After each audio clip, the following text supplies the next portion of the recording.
In this video, I'm going to show you a quick and easy method to download WinRAR on PC and laptop in under 1 minute. So better keep watching till the end. Let's get started. First of all, open your browser and search for download WinRAR.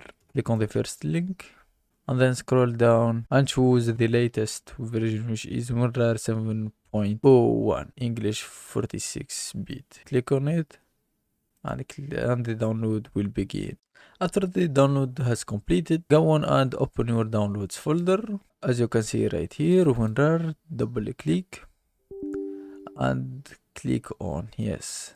After that, click on install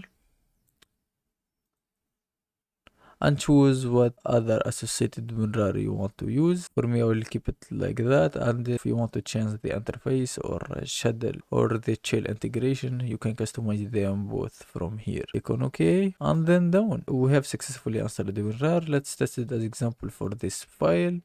And as you can see, WinRAR right now is showing his option. I hope this guide was helpful. If it is, please consider subscribing, liking the video, and thanks for watching.